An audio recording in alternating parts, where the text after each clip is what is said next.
Une belle piscine parfaitement rénovée, un gros billet entre 5 et 8 000 euros de rénovation.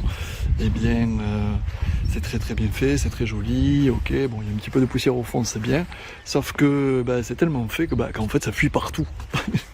Ça fuit de partout, alors je vais vous laisser chercher l'erreur. Je viens de tester avec mon appareil spécifique cette piscine.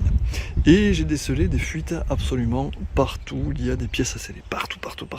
Bon, j'ai pas mis en pression, mais c'est inutile pour le moment, parce qu'il y a des travaux à faire. Mais regardez un petit peu, je vous laisse regarder, voilà, la ligne d'eau elle va stagner ici comme ça. Voilà, et je voudrais juste, avec ce que je suis en train de vous montrer, savoir si un d'entre vous est capable de me dire, d'après vous, où c'est que ça fuit. Donc ça ne fuit pas sur tout ce qui est structurel, c'est de la fibre qui a été installée dessus, d'accord, de la fibre peinte, donc sur tout ce qui est structurel, il n'y a pas de fuite. Par contre, sur les pièces à sceller, donc les pièces à sceller, ce sont les skimmers, les bandes de fond, les projecteurs, donc pas de soucis, sont bien faits, ils ne fuient pas. Mais par contre, tout le reste, eh bien, fuit. Ce qui fait que sur un bassin aussi beau et aussi grand, eh bien, évidemment, on perd quand même pas mal d'eau. Et au bout d'un moment, on se dit, tiens, je remplis, et ça coûte, à la fin de l'année, ça coûte quand même une blinde. Alors la société, c'est Patrice Guida, Formation Piscine, qui vous fait cette petite vidéo des démonstrations. Je vais vous dire la solution un petit peu plus tard, mais j'aimerais que vous réfléchissiez à ce que c'est. Voilà, je vous laisse regarder un petit peu la piscine. Voilà. Pour essayer de voir, je fais exprès de passer vers les endroits qui sont visuellement, qui peuvent attirer l'œil, pour vous laisser regarder. Et bien vous savez quoi, je vais peut-être pas vous dire directement la solution, je vais vous laisser chercher un petit peu pour voir.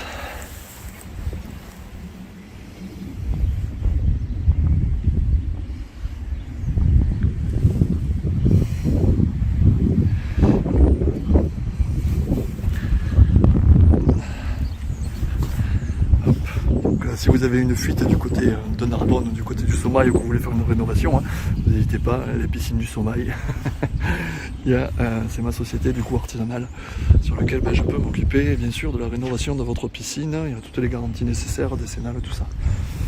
Tout ce qu'il faut, et avec un résultat absolument magnifique et fantastique. Sur lequel vous repartez pour, selon le matériel choisi, entre 10, 15 ou 20 ans de tranquillité, et ça c'est quand même important. Alors pour la petite histoire sur ce bassin, ce qui s'est passé, j'étais déjà venu l'année dernière, mais mon client malheureusement devait faire très rapidement son intervention, et bon, moi je lui ai dit que c'était juste impossible, que je ne pouvais pas intervenir dans des délais aussi courts.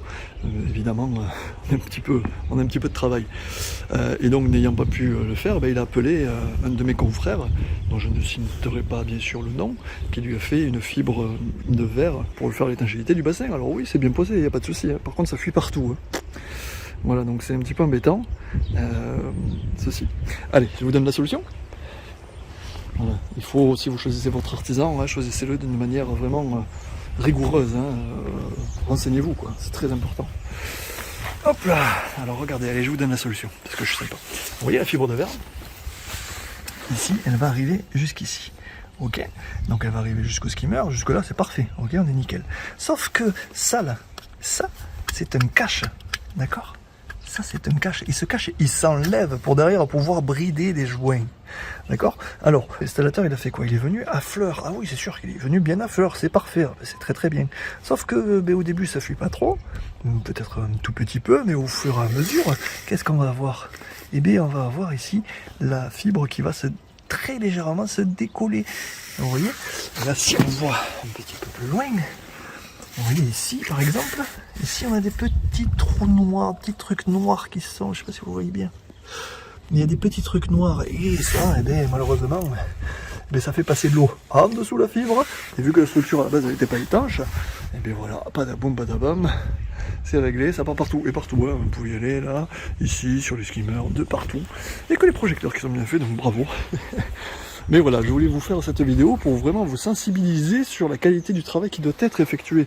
Alors oui, je comprends, hein. Vous vous dites, bah oui, mais j'ai fait confiance. Oui, oui, bah, vous faites bien de faire confiance, mais renseignez-vous un petit peu quand c'est des budgets aussi importants que ça.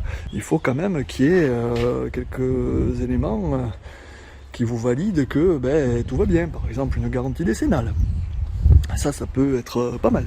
Une garantie décennale de la société. Donc ça vous sécurise. Également les années d'entreprise, la formation professionnelle, combien d'expérience ils ont. Enfin, vous voyez, c'est bien joli de se dire oui, je suis piscinier, mais attention, être piscinier et technicien piscine, faire des entretiens de piscine et être technicien, c'est deux choses qui sont complètement différentes. Faire un entretien de piscine, il faut maîtriser la chimie, entretenir la piscine. Bon, voilà, presque quasiment tout le monde est capable de le faire après une petite formation. Et à ce propos, j'ai mon bouquin et j'ai mes formations vidéo Start et Premium qui peuvent vous aider à pouvoir entretenir les piscines complètement. Mais la seule problématique ici, c'est que si vous voulez devenir technicien, enfin être technicien, je veux dire, de piscine, il faut tout maîtriser, tous les aspects. Il faut maîtriser les aspects d'étanchéité, les aspects de maçonnerie, les aspects de chimie, les aspects d'électricité, d'électrotechnique, les aspects d'hydraulique, la plomberie, il faut tout maîtriser. Voilà, et donc être technicien de piscine, ça ne s'apprend pas. Enfin, on ne devient pas du jour au lendemain technicien de piscine. Moi j'ai mis quelques années avant d'être assez performant, et c'est vrai que dans mon secteur je me débrouille vraiment pas trop mal. Et il n'y a qu'à voir sur Google les avis qui me sont laissés, qui sont très chaleureux par mes clients. Voilà, je voulais vous faire cette petite vidéo pour vous montrer un exemple, un cas concret qui je trouve est très intéressant pour vous, et si vous devez rénover votre piscine également. Allez, n'hésitez pas à commenter sans aucun souci, ça me fera très très plaisir, et je vous souhaite une excellente journée, à très bientôt.